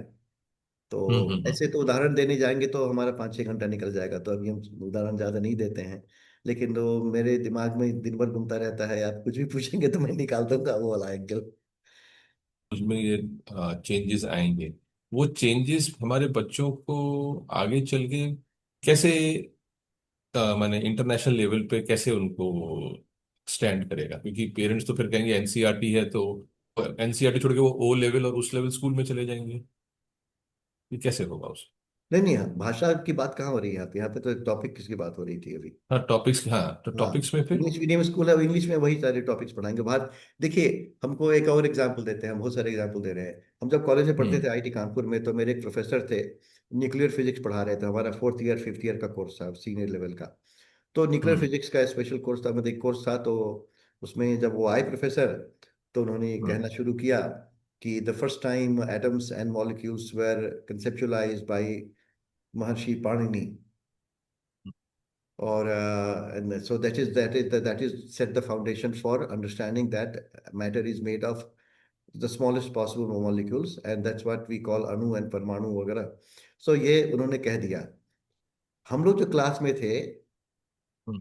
सब सारे बच्चे उस पे हंस रहे थे, क्या पानी फानी कर रहा है तो पढ़ाओ ना। और मतलब कि उनको ये रेफरेंस देना ही अपमानजनक लगा कि भाई हम तो आईटी कानपुर में पढ़ते हैं। और उसके बाद में ये इंडियन रेफरेंस कहाँ से आ गया? इंडियन रेफरेंस मतलब आप, मैं कह सकता हूँ ना आपको, खास करके हमारे समय में आईटी में जाने का मतलब था कि बहुत बड़े आदमी बन गया पहले से ही। अब बड़े हम्म। आदमी बने हैं तो फिर भारतीयता से दूर होना पड़ेगा आपको। तो भारतीयता को हम लोग हम्म। छोड़ना, मतलब एक तरह से अनकॉन्शियस प्रेशर भी था। हमारे कॉलेज में भी, जहाँ हमने बताया कि गांव के बच्चे हम लोग आए हुए थे, जो टॉपर था बिहार का, वो बोलता नहीं था, डर लगता था उसको, जी बिल्कुल। क्लास में कोई मतलब भागता रहता था कि मेरे से कुछ पूछ न दें, क्योंकि वो सेंटेंस बनाने में असफल रहता वो इंग्लिश में। सवाल भी तो नहीं पूछता होगा। नहीं पूछता। हम बता रहे हैं कि एग्जैक्ट एग्जाम्पल बता रहे हैं आपको, जो काफी लोगों को समझ में आ रहा है ये, कि जब हम आईटी में पढ़ते थे, तो जी। मेरे जैसे उसमें कम से कम आधे से ज्यादा लोग तो हिंदी मीडियम, मैं हिंदी मीडियम को बोलने का मतलब है कि इंडियन मीडियम, कुछ इंडियन कन्नड़ा में। भी थे, तमिल भी थे, मराठी भी थे, और मराठी भी बहुत सारे थे। और उन लोग को या हम लोगों को अंग्रेजी उतनी नहीं आती थी कि हम आराम से फट फट फट जो भी प्रोफेसर से बातें कर ले। Professor were nice, but the communication was always English. तो अगर हमें कुछ पूछना हो तो हम तो पूछते ही नहीं थे कि भाई हम भी तो पढ़ने ही आए हैं, हमारा भी रैंक बहुत अच्छा है, हम भी उसी डिपार्टमेंट में हैं, मुझे भी तो मार्क्स लाने हैं। लेकिन हम पूछ नहीं सकते थे क्वेश्चन, क्योंकि फिर इंग्लिश बनाना पड़ेगा सेंटेंस आपको। तो कभी कभी ऐसा होता है, ये काफी लोगों को समझ में आता होगा, कि हमारे जैसे लोग पहले इंग्लिश में अपनी बात को लिख लेते थे, जो बात हम सोच रहे हैं, बेसिक हिंदी इंग्लिश तो आती थी, डर भी लगा रहा था कहीं से ग्रामेटिकल मिस्टेक ना हो जाए, लेकिन हम लोग लिखते थे कि why do you think this is happening, कुछ कैसे करें, why do you think the X square और S mod should be not equal to this, ऐसा करके। टॉपर हमारे यहाँ बाकी by the way Hindi medium का ही था, लेकिन ये हम क्लास की बात कर रहे हैं। अब उसके बाद प्रोफेसर ने को समझाया, अगर हम नहीं समझा, I have a follow up question, hmm. I don't have time to create another question, a follow up question. Correct. दिल से हाँ हाँ, ग्रेट ग्रेट, थैंक यू करके बैठ जाते थे। तो ये स्ट्रगल हमारे देश में क्यों हो? और वो भी आईआईटी के टॉपर्स जैसे लोगों को, मतलब जेई के टॉपर जैसे लोगों को, क्योंकि इंग्लिश में करना है बिल्कुल। आपको सब कुछ। ये बाद में बदला है, हमने देखते हैं वो सब क्या है, बट द पॉइंट इज कि शुरू से ही आपको इतना अपमान कर दिया जाएगा अंग्रेजी नहीं बोलने के कारण, कि हर आदमी उसी में प्रताड़ित रहेगा कि भाई हमको तो सीखना ही है। मूवी भी हम्म। बनी है एक श्रीदेवी की, English English medium. English medium, एक इंग्लिश अलग इंग्लिश। अलग फिल्म है, English English Vinglish. English. Yes. English English वो हमने देखी नहीं है, कि मुझे बहुत आक्रोश होता है। और मैं उस मेरी बुक बंद लिखी जा चुकी थी तब तक, बाकी ही लोगों ने नाम लेके आ गए, उसी टॉपिक पे लेके आ गए।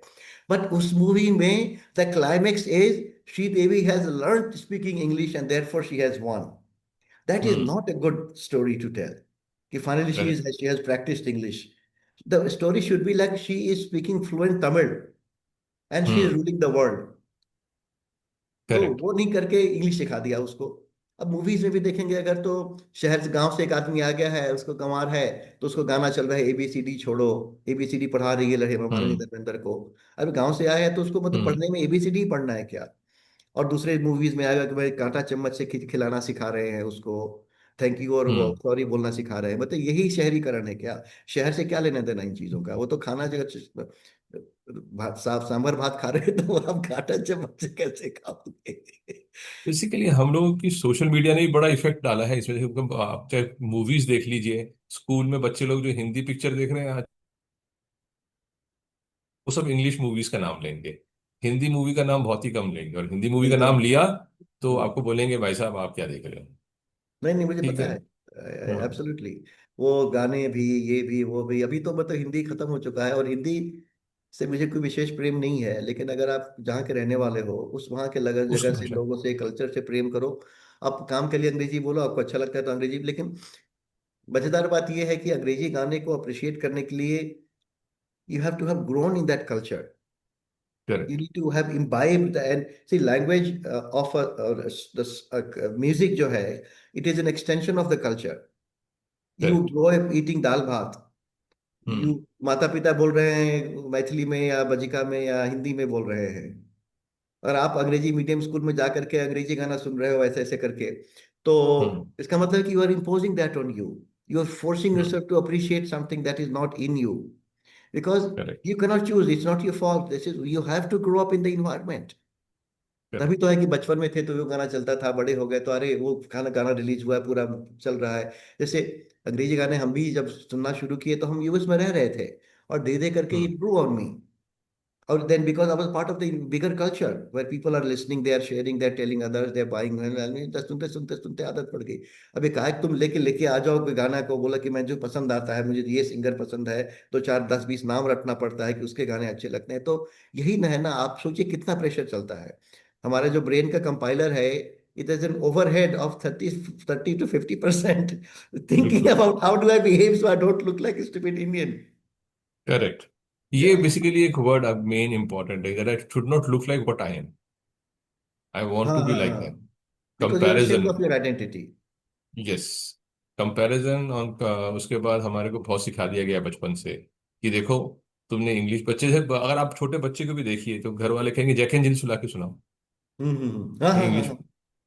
कोई उनको वो नहीं समझाएगा कि कोई हिंदी पोयम सिखा दो या कबीर के दोहे सिखा दो, नहीं, हमको इंग्लिश का कुछ है वो बन करके दिखाओ। तो और मतलब मॉल हमारा वगैरह में भी बच्चा बहुत जाएंगे अगर, तो फॉरवर्ड आप है। देखेंगे कि हर एक पेरेंट अपने 2 बरस के बच्चे से 1.5 बरस के बच्चे से इंग्लिश में बोल रहा है, आपस में मराठी बोल हाँ। रहे हैं। बच्चे को बोला eating, no you know eating, okay okay take eat, ऐसा ऐसे करके, बाकी तो सिखाते तो कम से कम मराठी शुरू में, अंग्रेजी तो सीख ही हाँ। जाएगा वो। अंग्रेजी सीख जाएगा। अच्छा सर, एक और एक चीज मैं आपसे ये पूछना चाह रहा था कि बिकॉज सी, क्योंकि हमारा आज की डेट में बच्चे लोगों को सब एस्पिरेंट्स हैं फॉरेन जाने के लिए। या ठीक है। आप किसी से भी देख लीजिए, पेरेंट्स बड़ी ऊंची फीस दे रहे हैं स्कूल में, अच्छे अच्छे स्कूल में पढ़ा रहे हैं कि हमारा बच्चा फॉरेन में पढ़ेगा और फिर अच्छा बनेगा। तो वो क्योंकि आप रह चुके हैं इंडिया में, और आपने फिर यूएस में काम किया और बाकी सारी जगह पे आपने के लिए कि लेकिन अननेसेसरी प्रेशर लेते हैं, लोन लेते हैं, सब कुछ लेते हैं और अपने बच्चे को पढ़ाते हैं। Correct sir. तो आई नो। उसके विषय में आपको क्या कहना होगा सर, बताएं। देखिए जो भी यूएस गया, मेरे बैच में जब हम लोग पढ़ रहे थे तो हमारे यहाँ तो सारे, मतलब जीआरई वगैरह में अगर 100 लोगों को 800 आउट ऑफ 800 आए तो 40 तो मेरे ही क्लास कॉलेज के होते थे, फॉरगेट इंडिया, मेरे ही कॉलेज के ही हम्म। होते थे। मतलब you are like ruling.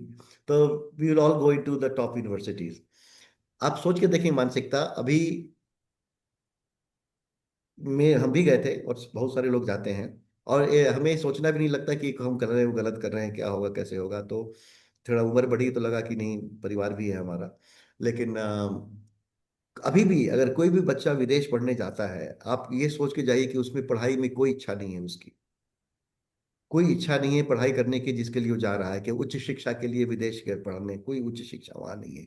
Bharat में उच्चतम स्तर की शिक्षा मिल रही है, और आपको ऐसे कोई भी कारण नहीं है विदेश जाने का। आप कहोगे अब उसमें हमें क्यों लगता है कि कार्नेगी मेलन और एमआईटी में पढ़ाई बहुत अच्छी हो रही है। समझ सकते हैं कि कुछ ऐसे विषय हो सकते हैं जिसमें 50 लोग जाएं अगर, क्योंकि वो जहाँ पे ये विषय की पढ़ाई हो रही है वहाँ पे तो इंडियन 5-10 हो जाएंगे। बाकी जो लाखों में जाते हैं हर साल, वो क्या करने जाते हैं? छोटे जी। मोटे कॉलेजेस में जाकर के इकोनॉमिक्स पढ़ रहे हैं, तो कोई सोशल साइंस पढ़ रहा है, कोई साइकोलॉजी पढ़ रहा है, कोई इंजीनियरिंग ही पढ़ रहा है। वो करके क्या होता है? स्ट्रगल करते करते करते करते वो, मैंने बुक में एक पूरे चैप्टर ही लिखी है एनआरआईज हम्म। के ऊपर में, कैसे करके उनका जो स्ट्रगल, क्यों कैसा करके उनका लाइफ प्रोग्रेस करता है, स्टार्टिंग फ्रॉम गेटिंग एडमिशन, उसके बाद में दिन शादी करने का, नौकरी मिल गई, मिल जाएगी तो नौकरी मिल गई, तो फिर उसके बाद में वीसा का चक्कर आ रहा है। 7-8 साल वीसा के चक्कर में लगा दिए। और फिर बाद में अगर शादी करने के लिए एक बार आए थे तो वाइफ को नहीं ले जा सकते क्योंकि visa process will be affected, so wife is here after 7-10 number of years, the wife would show up there. I'm talking about a man, but same thing happens to hmm. him. And then the wife would show up, then they, by the time they are like kind of settled, अभी भी issue है कि भाई H1 तो extend हो गया है, लेकिन हम यूएस की बात भी कर रहे हैं, ग्रीन कार्ड का तो अभी चक्कर जी। हो गया। ग्रीन कार्ड के लिए इतना हम्म। लंबा वेट हो गया है, तो ये हो गया है। तो आप किसी भी स्टूडेंट और फ्रेश, मतलब 30 एज के लोगों की बात में किसी पार्टी में जाए जहाँ पे 30 के आसपास के लोग हों, 25 से लेकर के 35 के बीच के, I would you would just sit in a corner and you can only here things like, ये फॉर्म तो हमने भर दिया, अरे मेरा लॉयर तो धोखा दे रहा है, बहुत पैसा ले रहा है, हमने तो इस प्रोसेस में आकर के साले ने अटका दिया। मतलब किसी की दुनिया में और बात करने को नहीं, सबको यही लगता है कि कैसे मैं किसी तरह से दूसरे देश में आकर के उसको पकड़ लूं, और आप मुझे प्लीज रहने दो करके वो पूरी में लगे रहते हैं। उसी प्रक्रिया में उनका समय खराब हो समय चला जाता है। उसके बाद में फिर बहुत लोग सफल होते हैं और रह जाते हैं, और आजकल तो संख्या कम होती जा रही है प्रोपोर्शन के हिसाब से, क्योंकि अभी तो काफी जगहों पे बना आना बंद कर दिया, अभी बंद हो लेना बंद गया। कर दिया, नौकरी मिलनी बंद हो गई। जैसे ही वहां की नौकरियां मिलनी बंद हुई, उच्च शिक्षा की इच्छा भी खत्म हो गई भारत वालों की। शिक्षा के लिए मना नहीं कर रहे हैं वो लोग, लेकिन हाँ, नौकरी हाँ, देने हाँ। से मना कर रहे हैं, तो लोग कहते हैं फिर जाए क्यों।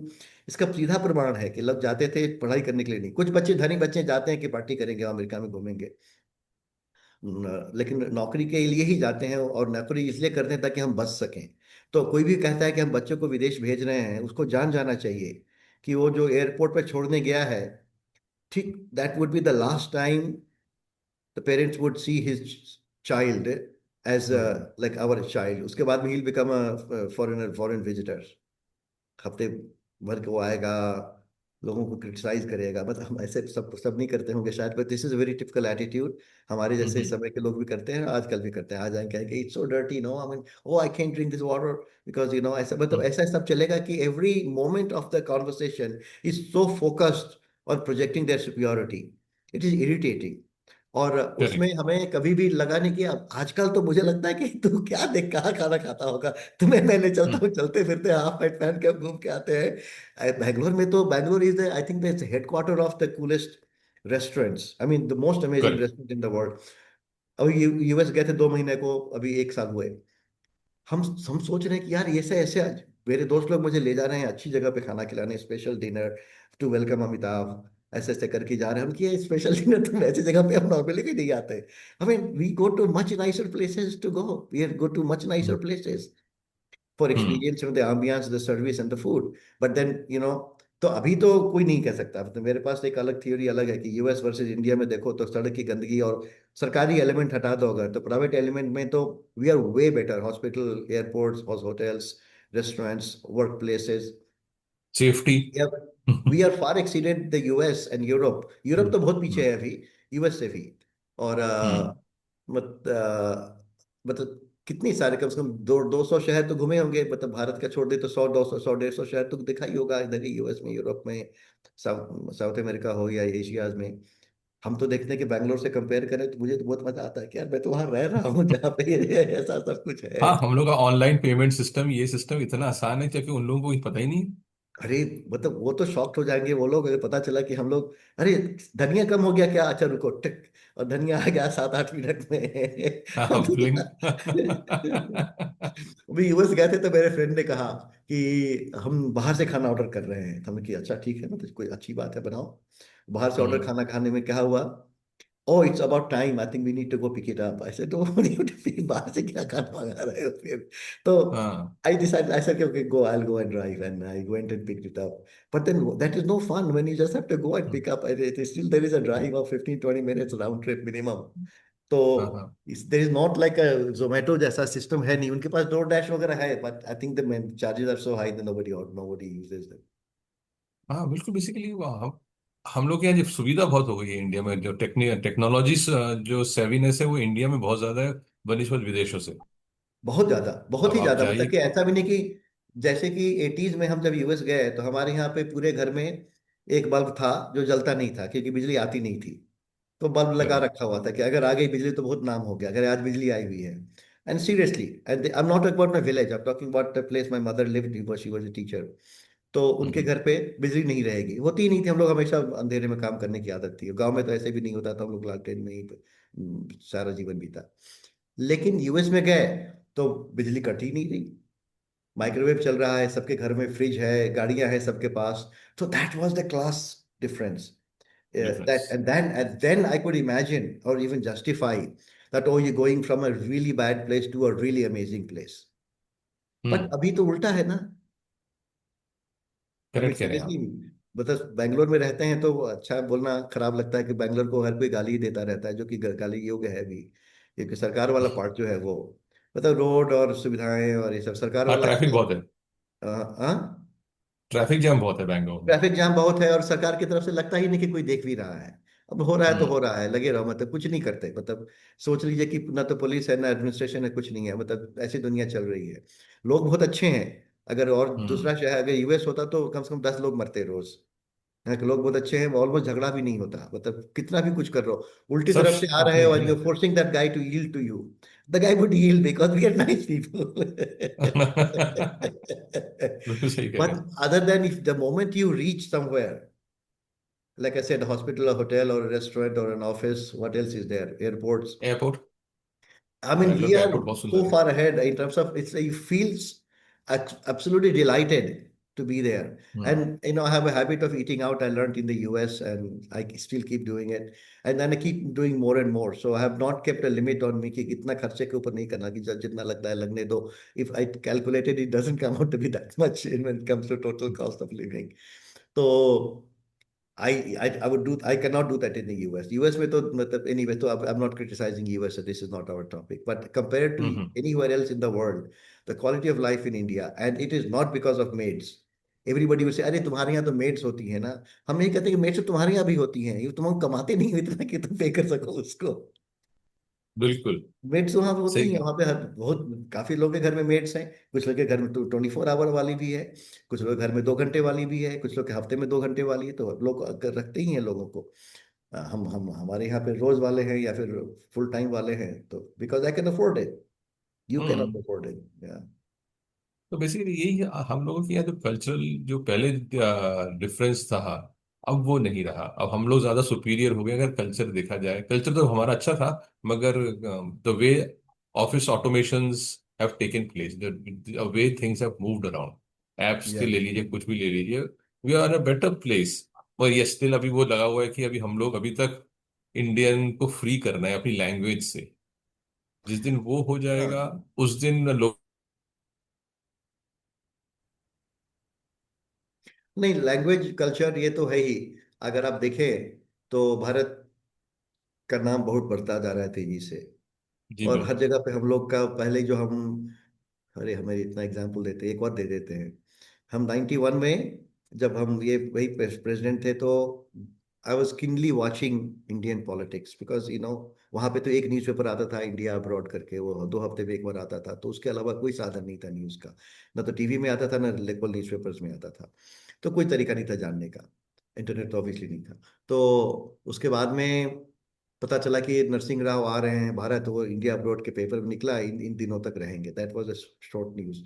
जब तक Narasimha Rao the prime minister came to the US, I would go to the public library and scan at least 120 newspapers, okay. especially the prominent ones, like 20 hmm 30 prominent ones, जो अलग अलग स्टेट्स के भी, सिटीज के भी आते थे हमारी लाइब्रेरी में। पब्लिक लाइब्रेरी वहाँ की बहुत अच्छी है। तो हम देखते हैं कि नरसिंह राव का कुछ तो न्यूज आएगा, आए हैं तो किसी से मिलेंगे, कुछ बात होगी, कुछ डील होगी।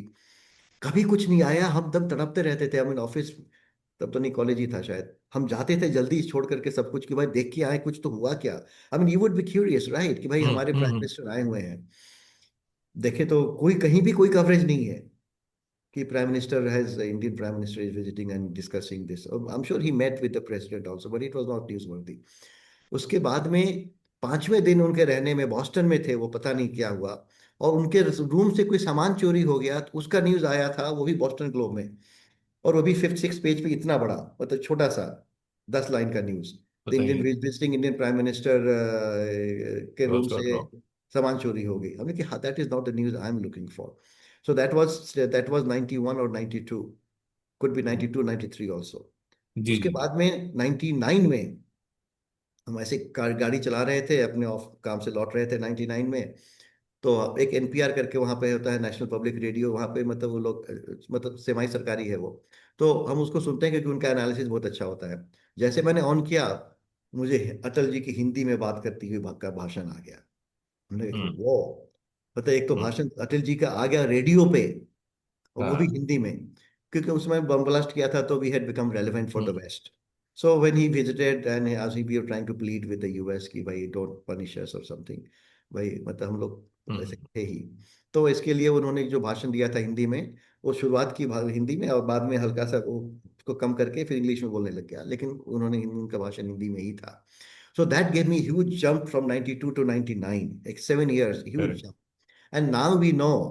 And in between hmm Manmohan Singh वगैरह तो कुछ नहीं पता चला, लेकिन now we know when Modi ji goes to the US. It's reported everywhere. Now even if it does not go to the US, we are reported everywhere. And I'm hmm not saying that getting reported in the US newspaper is a sign of success, but it's certainly a sign of recognition. visibility and importance. Because they hmm, would report recognition शुरू हो गया। Palestinian leaders, they would report on Azerbaijan, सब कुछ करते थे, लेकिन India ही नहीं करते थे। अभी तो इंडिया कर देते हैं थोड़ा बहुत, तो that is just hmm. Shows that we have moved a lot. So ऐसा है। सर अब जैसे क्योंकि हमारा जो क्योंकि हम लोग को सीखने के लिए हमारे पास बहुत सारी चीजें हैं जिंदगी में। अगर आप देखा जाए, इंडियंस को अगर सीखना जाए तो इंडिया जो पुराने जमाने में कल्चरली बहुत स्ट्रांग था, एजुकेशन वाइज बहुत स्ट्रांग था, हाँ हमारी लाइब्रेरी सबसे अच्छी थी।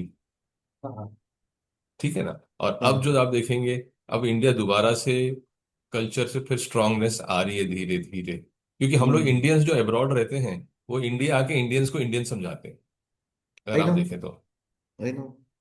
हाँ, क्योंकि यहाँ पे जो इंडियंस है वो इंडिया उसको बोलता रहे तुम्हारे फॉरेन कंट्री में तो ये होता है। मैंने अरे उनको सुनो तो सही, तुम इंडियन से इंडियन की बातें सुनो कि हम लोग क्या करते हैं, इंडिया कितना अच्छा है। और फिर उनको सुनाने के एक हम लोग को अच्छा लगता है कि चलो we Indians are teaching Indians that Indians are very important globally. I I agree with you. And जब हम वहाँ पे रहते थे तभी भी हमने देखा था कि वहाँ के इंडियंस जो ज़्यादा इंडियनाइज थे, और ज़्यादा ज़्यादा, और आपस में बात में भी हम लोग हिंदी ज़्यादा बोलते थे कंपेयर टू इंडिया। इंडिया आने के बाद में मुझे पहली बार कल्चर शॉक लगा कि मुंबई में न्यू ईयर्स ईव ऐसे मना रहे हैं जैसे पागल हो गया सब कोई। हम तो एज ए हम्म स्टूडेंट भी रहे, जॉब भी किया, कितने सारे पार्टीज में भी गए, कोई पागलपन नहीं करता यहाँ की तरह न्यू ईयर्स ईव पे। हमने कि वो क्रिश्चियन लोगों का न्यू ईयर है, हम लोग इतना पागलपन क्यों करते रहते हैं यहाँ पे। ठीक है करो, मनाओ तुम, बिल्कुल। अगर तुम्हारा कुछ कैलेंडर ईयर चेंज हो रहा है तो, but not like this where everybody is drunk and falling down and there is this and that. It's like the entire world is like, oh, where are you going to be on New Year's? I said, no, I hmm mean, I really deliberately, I don't celebrate because I feel it very insulting to me that मैं उनका new year celebrate करूँ उतने excitement से। But US बिल्कुल में सही कोई नहीं बात है। करता था इतना। यूएस में तो आगे दो रोज की जिंदगी है अपना, आ गया न्यू ईयर, बदल गया तो बदल गया, कुछ लोग पार्टी हाँ। करते भी हैं बस। Christmas is bigger thing, Thanksgiving is bigger thing, New Year is not as big a deal. हमारे यहाँ तो वो तो न्यू ईयर ईव मतलब रेस्टोरेंट के चार्जेस इंडिया में तो इतने महंगे हो हाँ जाते हैं कि आदमी लगता मतलब 18,000 लग, में for a couple and with 2 drinks, मतलब कि 20,000 पर विद अनलिमिटेड, बस ऐसा करके बहुत है हमारे मैंने बोला मैं अपने दोस्तों से मजाक करता हूँ ना, मैंने हम 4 दिन बाद चले जाएंगे, मेन्यू वही रहेगा सब यहाँ। कुछ वही रहेगा, हम लोग खा लेंगे बाद में, उस दिन ज्यादा जरूरी नहीं है ट्रैफिक जैम में फंसने के लिए। राइट। तो सर बेसिकली वैसे आपसे कुछ क्वेश्चन पूछना चाहूंगा एक सेकंड विशाल जो। जी, मुझे एक सेकंड देंगे, हाँ, I need to take a quick break. जी जी, बिल्कुल बिल्कुल बस बिल्कुल बस, बिल्कुल, हाँ, वो लेके तो आए सर। एडिट में निकल जाएगा।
Alright, thank you. जी सर, वेलकम भाई सर।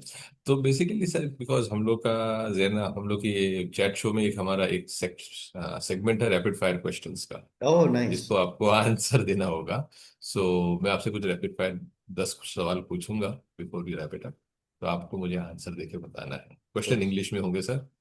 ठीक श्योर। है। तो one Indian habit we must unlearn. Indian habit you must unlearn.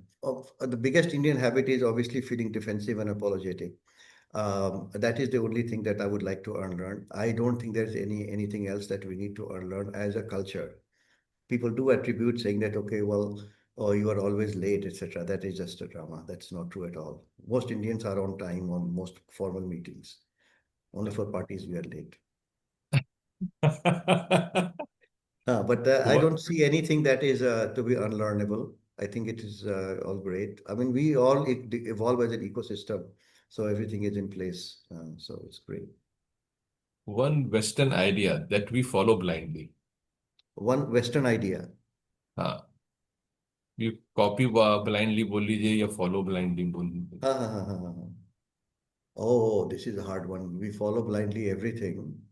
But the sense that when West is saying something, it must be correct, and I must need validation from the West to be considered worthy of attention. अच्छा, So English, yes. Sorry. English as a tool और trap? Oh, English. I mean, it is a tool like German or Chinese would be, and I strongly suggest all the new generation to learn Mandarin because that they are going to rule us because we are not trying to rule ourselves. We are just we following somebody else outside. I'm being sarcastic, as you know, but it's just a tool. Okay, one thing India does better than it realises? I think we are extremely good managers. Extremely good managers. Yeah, we manage, we understand, we can comprehend 10 times more variables in one go compared to Westerners.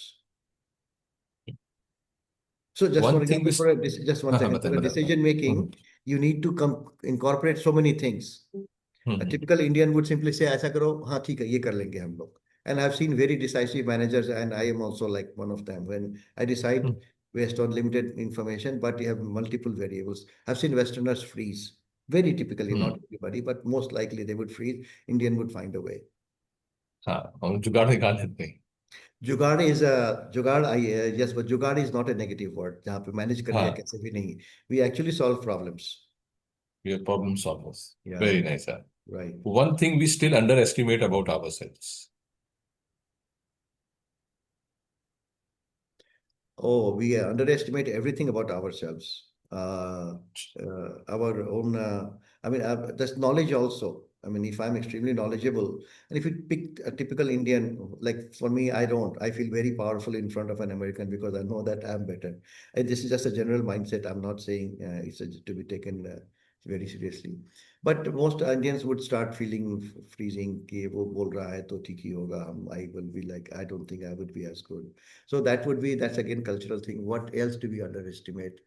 We underestimate a lot of things, but oh God, we underestimate everything actually about ourselves. Road बन रहा है तो खराब ही होगा, building बन रही तो टूट ही जाएगा, खाना ऑर्डर किया है तो पता नहीं ठीक से बनाया कि नहीं. तो we always keep questioning ourselves so much more.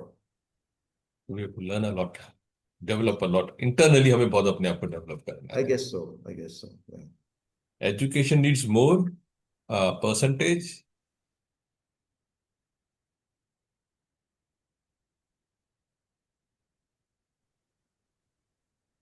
हमारा एजुकेशन है ना sir system, it is So more. Vishal ji आपका थोड़ा फ्रीज कर गया था, तो यू माइट हैव अच्छा, too. Education needs more than marks.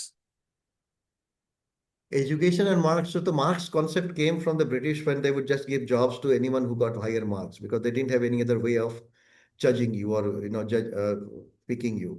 But today nobody cares for marks as much. I mean, uh, you can.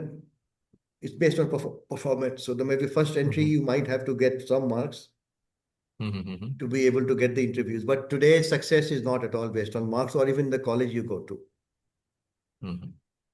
One word for Indian mindset today. Oh, what one for Indian mindset is very defensive, defeatist mindset, and then this colonial defeatist mindset that हम लोगों से कहाँ हो पाएगा. Even if we are able to achieve something huge, we are constantly questioning. अरे वंदे भारत चल तो गया है लेकिन रहेगा तब ना, कोई ने उसको तो मतलब चला पाएंगे तब ना, कुछ मतलब ये keep we don't have that mindset. नहीं, We are. मैंने अगर वंदे भारत का आपने एग्जाम्पल लिया, कितने पढ़े लिखे बैठते हैं उसमें तोड़ फोड़ कर देते हैं. तोड़फोड़ भी करते हैं, एक तो खुद भी करते हैं और दूसरों को भी करते हैं. और मुझे पता है कि it's part of cultural progression. Very very soon Vande Bharat में नहीं करेंगे लोग. जैसे बिजली का बल्ब चुराते थे पहले मेरे बचपन में, हम्म. अब नहीं चुराते हैं क्योंकि वो बल्ब उतना महंगा नहीं रह गया. It's too much effort also. तो same thing it will we will evolve to accept. Like metro में कोई कुछ नहीं करता वैसा. मेट्रो में people are very hmm. Civilised just because we have gotten used to that mindset कि this is something hmm. That we don't do. But Vande Bharat में हो कहीं भी हो, तोड़ने फोड़ने के अलावा भी. But the fact that Vande Bharat is being introduced, the fact that Tejas fighter jet is being introduced, most Indians will लेकर क्या यार करेगा तो सब कर तो पाएगा तब ना, पता नहीं. But the people will just hmm. Not be sure that we can actually do it. We believe that we are so inferior that hmm. anything when it comes to modern tech, we are not capable of hmm. doing it and we are good only for serving. So this is the general mindset. One word you hope जो India will be there in 2040. Oh, culturally more in internalizing our own culture. See the wealth wise we already have it and we are progressing very fast towards gaining higher amount of wealth per capita as well as total. And I know that despite all this poverty and dirtiness, we will. I just hope that we start believing in ourselves and we don't disrespect our own culture either in front of others or amongst ourselves or amongst in front of children also. A belief you personally had to unlearn. Oh, this belief. Oh God, this is the same. The answer is the same. When I first came to IIT, then I used to be very defensive. अरे यार मतलब ये तो ऐसे ऐसे लोग हैं. So we are questioning ourselves a lot more, mainly because of the parameters that are not relevant for academia. And then when I went to the US, then I had a greater opportunity to benchmark ourselves against others from different countries as well as local Americans. Then we discovered that, I should not have been so defensive. I'm all right. And as an Indian, I'm all right. I never allowed anyone to call me by any name other than Amitabh. I even trained my secretary to pronounce my name accurately rather than slipping to Andy or shortening it to Vicky or something that people do. I just wanted to maintain that, sense of identity and which I wouldn't have had earlier. आखिरी सवाल sir, freedom in one sentence. Freedom. In one sentence. Oh, freedom. Oh, freedom is you're mentally and emotionally culturally not bound to do what you want to do, of course within the framework of law. We still okay. don't do. Yeah. आखिरी sir, ऐसे closing note के हिसाब से जो अभी जितने नए बच्चे आ रहे हैं who are staying in A city, B city, C city, उनके लिए कोई message, so that they can improve themself, क्योंकि आज की डेट में बहुत सारी चीजें, डेवलपमेंट बहुत तेज हो रहा है। एक मैसेज तो आप देना चाहेंगे नहीं, आखिर वो में जब बस। आए, किसी बड़े बड़े पदों पे स्थापित हो जाएं, और वो ऐसे जी बच्चों के, ऐसे लोगों की सहायता करें जो उनके जैसे ही हैं। कि भाई बिल्कुल। मैं हिंदी में इंटरव्यू लूंगा, और मैं करता हम्म था ऐसे personally, me I have heard many people who could hmm not hmm speak hmm. English, but then वही करो। तुम जाओ और खुद को असडली बोले कि नहीं, मैं तो इस कैटेगरी में आ गया हूँ, मैं तो पास्ता खाऊंगा, तुम लोग बेकार हो क्योंकि हम तो ऊपर उठ गए। वो नहीं करके आप देखो कि भाई वो लोग उतना ही संघर्ष कर रहे हैं, और उनका संघर्ष का कारण सिर्फ भाषा और कल्चर है, उसको फाइट करना है। और ऐसे करते करते करते भारत में ये वापिस आ जाएगा कि भाई भारतीय भाषा और भारतीय संस्कृति का अपमान नहीं होगा। बड़ा अच्छा लगा अमिताभ जी आपसे बात करके, अपनापन सा लगा कि हम लोग रिलेट कर पाए हैं बहुत सारे टॉपिक में। क्योंकि जब आदमी छोटे शहर से बड़े शहर जाता है, फिर बड़े शहर से माया नगरी में जाता है, फिर सुपर माया नगरी में चला जाता है, हाँ हाँ हाँ। तो वो, तो उसमें हम लोग ने काफी अच्छा डिस्कशन किया, काफी अच्छी तरीके से रिलेट भी कर पाए। नहीं, अमिताभ जी बहुत अच्छा आपसे लगा हमको भी। हाँ। हमें बात करके बहुत अच्छा लगा। आशा है दोबारा आपसे मुलाकात भी होगी। और ये जिन्होंने भी आज ये टॉपिक सुना है, मेरे को 100% बिलीव है कि ये लोग, बच्चे लोगों को एक नया तरफ लेके जाएगा, नई जिंदगी के दिखाएगा कि कैसे जरूरी नहीं है कि अपने आप को नीचा सोचो हमेशा। जबकि आप खुद अंदर से अगर आप अच्छे बनना शुरू हो गए तो जिंदगी में आप बहुत अच्छे बन के दिखा सकते हो। अमिताभ जी बहुत आपसे मिलकर बहुत खुशी हुई।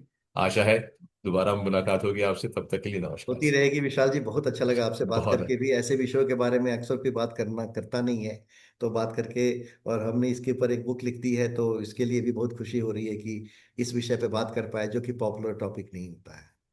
जी बिल्कुल, ये आपकी बुक का भी मैं अभी लाइक अमेजन पे है तो ऑर्डर करके मैं भी पढ़ूंगा इस बुक को, फिर जरूर ऑन अ पर्सनल नोट पे मैं आपको जरूर लिखूंगा सर। नहीं नहीं, बहुत अच्छा, ठीक है बहुत सर। जरूर हम लोग टच में रहेंगे। बहुत सुंदर। जी बिल्कुल सर। अच्छा सर, ठीक है प्रणाम विशाल, सर। नमस्ते, प्रणाम। नमस्कार सर, प्रणाम। Thank you so much.